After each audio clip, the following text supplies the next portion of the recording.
राष्ट्रपति महोदय, राष्ट्रीय सुरक्षा जैसे महत्वपूर्ण विषय पर मुझे बोलने का अवसर प्रदान किया गया है, जिसके लिए आपको बहुत बहुत धन्यवाद। मैं सबसे पहले 31 जनवरी 2023 को संसद के दोनों सदनों को संबोधित करने के लिए मैं माननीय राष्ट्रपति श्रीमती द्रौपदी मुर्मू जी को धन्यवाद देता हूँ। महोदय, भारत के प्रधानमंत्री के निर्देशन में भारत सरकार द्वारा सशक्त भारत के लक्ष्य को अपनाया गया है। मोदी जी के नेतृत्व में कानून व्यवस्था को सुदृढ़ बनाने के लिए आवश्यक कानूनी प्राविधानों को मजबूत किया है। सुरक्षा बलों के मनोबल को बढ़ाने के लिए बहुआयामी दृष्टिकोण अपनाया गया है। माननीय राष्ट्रपति जी के अभिभाषण में प्रधानमंत्री श्री नरेंद्र मोदी द्वारा उठाए गए कदमों पर प्रकाश डाला गया है। इसमें सबसे पहले स्वदेशी विमान वाहक पोत INS विक्रांत को नेवी के बेड़े में शामिल करना, रक्षा उपकरणों में 6 गुने वृद्धि, स्वदेशी रक्षा उपकरणों के निर्माण में वृद्धि आदि शामिल है। महोदय, राष्ट्रीय सुरक्षा को मजबूत करने के लिए प्रधानमंत्री जी ने हमारे सुरक्षा बलों को तेजी से आधुनिकीकरण करना शुरू किया है। UPA सरकार के दौरान पूरी रक्षा खरीद प्रक्रिया भ्रष्टाचार से त्रस्त थी। आज़ादी के बाद सबसे पहले जीप स्कैम हुआ और उसके बाद तो रक्षा उपकरणों की खरीद में भ्रष्टाचार की लाइन लग गई, चाहे वो चापर घोटाला हो, टाटा ट्रक घोटाला हो, आदर्श स्कैम 2012 हो, सबमैरिक स्कीम हो 1981, बोफर्स स्कीम हो, बोइंग एयरक्राफ्ट स्कैम 2009 का, और चाहे वो स्कॉर्पियन सबमरीन का हो। महोदय, घोटाले ही घोटाले रहे और इसी कारण हमारे सुरक्षा बल मजबूत नहीं थे। लेकिन जब 2024 में मोदी जी सत्ता में आए, तब सेना, नेवी, वायुसेना में 1980 के दशक के हथियार और रक्षा प्रणालियां थीं। लेकिन पदभार ग्रहण करने के बाद मोदी जी ने रक्षा प्रणाली को अधिक पारदर्शी बनाते हुए गतिशील प्रदान की। मोदी जी के नेतृत्व में सैन्य बलों के लिए आधुनिक लड़ाकू विमान Rafale, Apache attack helicopter, Chinook जैसे अति आधुनिक परिवहन हेलीकॉप्टर, M777 तोप, K9 वज्र सेल्फ प्रोपेल्ड हाउटीजर और S-400 जैसी मिसाइल की आधुनिकतम रक्षा प्रणाली जैसी रक्षा संपत्ति हासिल की। महोदय, वज्र M777 की रेंज 30 किलोमीटर से अधिक है और इसे हमारी पहाड़ी क्षेत्रों की लड़ाई में प्रयोग किया जाता है, जो भारत के लिए एक बहुत बड़ी उपलब्धि है और इसका निर्माण भारत में किया जा रहा है। K9 155 तोप की रेंज 40 किलोमीटर है और ये भी 2 से 4 गोले प्रति मिनट फायर करती है। इसको भारत सरकार ने एक्वायर किया।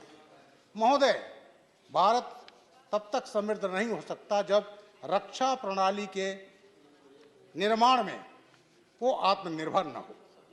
इसलिए स्वदेशी खरीद के जरिए सैन्य आधुनिकीकरण सरकार की प्राथमिकता रही है।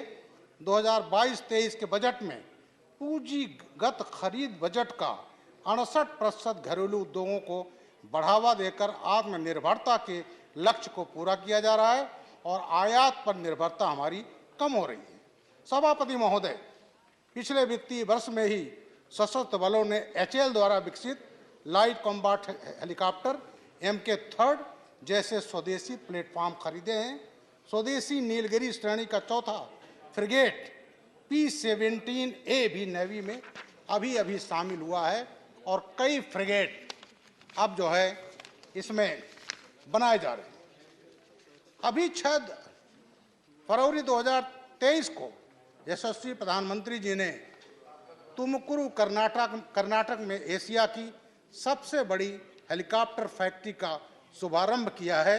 इससे देश तो आत्मनिर्भर होगा ही, हम विदेशों को भी अपने हेलीकॉप्टर निर्यात कर सकेंगे। प्रोजेक्ट 15B के तहत विशाखापट्टनम में अत्याधुनिक स्टील्थ गाइडेड मिसाइल विध्वंसक का निर्माण तेजी से किया जा रहा है और यह पहला विध्वंसक पोत नेवी को दिया जा चुका है। महोदय, इसके अलावा घरेलू सैन्य, नागरिक एरोस्पेस क्षेत्र को बढ़ावा देने के लिए प्रधानमंत्री जी द्वारा निजी क्षेत्र में C295 परिवहन विमान निर्माण की सुविधा की आधारशिला गुजरात के बड़ोदरा में रखी गई है। अब भारत के पास INS विक्रांत सहित 2 विमान वाहक पोत हो गए हैं और तीसरे स्वदेशी विमान वाहक पोत के निर्माण की कार्रवाई शुरू की जा चुकी। महोदय, आज अमेरिका, ब्रिटेन, फ्रांस, जर्मनी, चीन, जापान के बाद भारत विश्व का 7वां देश है जिसके पास विमान वाहक निर्माण करने की क्षमता है।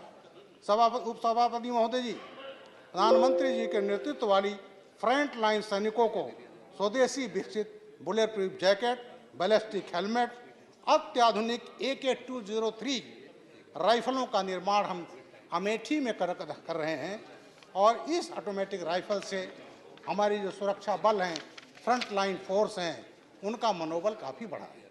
इस तरह महोदय, हमारी सेनाएं जो हैं, सुरक्षा बल हैं, एयर फोर्स, नेवी, आर्मी, ये सब आज दुनिया की एक आधुनिकतम सेना है, मजबूत सेना है और उसका श्रेय हमारे प्रधानमंत्री श्री नरेंद्र मोदी जी को जाता है। महोदय, अब आती बात है देश की आंतरिक सुरक्षा। देश के लिए आंतरिक सुरक्षा के लिए माओवाद ये बहुत हद तक जिम्मेदार रहा, आतंकवाद जिम्मेदार रहा है। सभापति महोदय, 2024 में जब मोदी जी की सरकार यहाँ पर आई तो ये जो माओवाद का आतंकवाद था उसको हम लोगों ने काफ़ी हद तक कम कर लिया गया।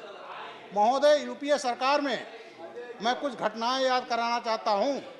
6 अप्रैल 2010 को गांव टडमेटला, थाना चिंता गुफा, दंतेवाड़ा, छत्तीसगढ़ में 76 जवान मारे गए थे, जिसमें 75 CRPF के थे।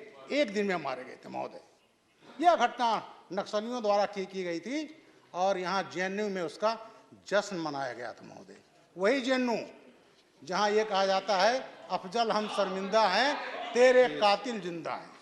ये महोदय, तो ये इसी तरह से 12 जुलाई 2009 को छत्तीसगढ़ के कोराकोट्टी राजनंदगांव में 29 जवान शहीद हुए थे। वर्ष 2004 में नक्सलियों ने एक ही दिन में कोरापुट टाउन में SP ऑफिस, 5 पुलिस स्टेशनों, Koraput jail, Orissa special armed battalion मुख्यालय पर हमला करके भारी मात्रा में हथियार लूट लिए थे। महोदय, ये नक्सलिज्म जो है इसका समापन तब होता है जब इसके लिए एक सिस्टमेटिक ढंग से कदम उठाए जाए। महोदय, इसके लिए हम अपने गृह मंत्री माननीय अमित शाह को भी धन्यवाद देते हैं और उनके निर्देश पर, उनके नेतृत्व पर उग्रवाद की जो वामपंथ का उग्रवाद था उसके लिए 3 प्रमुख कदम उठाए गए। उसमें है उग्रवादी हिंसा पर कड़ाई के साथ कार्रवाई करना। नक्सली ये ना समझें कि हमारे साथ कोई मुरव्वत की जाएगी। केंद्र और राज्य सरकारों के बीच बेहतर समन्वय। तीसरा है जन भागीदारी के माध्यम से विकास की गति को बढ़ाकर वामपंथी उग्रवाद को मिल रहे समर्थन को खत्म करना। महोदय, मैं 2010 में एक राष्ट्रीय स्तर के नक्सलाइट का मैं इंट्रोगेशन कर रहा था, चिंतन दास, JNU के MPhil, यहाँ के PhD। और जब मैं उनसे पूछा कि आप उत्तर प्रदेश में क्यों सफल नहीं हुए, तो उन्होंने कहा कि हम यहाँ इसलिए सफल नहीं हुए कि आप लोग कम्युनिटी पुलिसिंग के माध्यम से आदिवासियों के बीच में जा करके, गरीबों के बीच में जा करके और तमाम जो आपने इनकी सेवा किया है, उनका विकास किया है, उसके कारण हम यहाँ नहीं घुस पाए। और उन जगह जहाँ वैक्यूम था, वी ऑक्युपाइड इट, वैक्यूम को ऑक्युपाइड किया। सेंट्रल में यूपीए गवर्नमेंट की सेंटर में महोदय सबसे बड़ा रोल होता है सेंट्रल गवर्नमेंट का, जब वो CRP और BSF भेजती है, कोबरा भेजती है। तो उन्होंने कहा साहब हमने ऑक्युपाई कर लिया।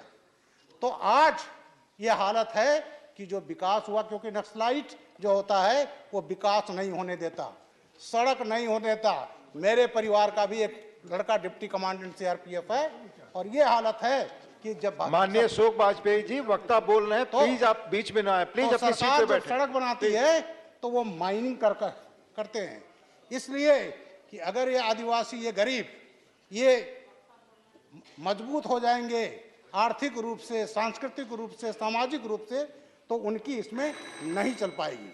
महोदय, आज हम लेफ्ट विंग टेररिज्म पर पूरा कंट्रोल किए हैं।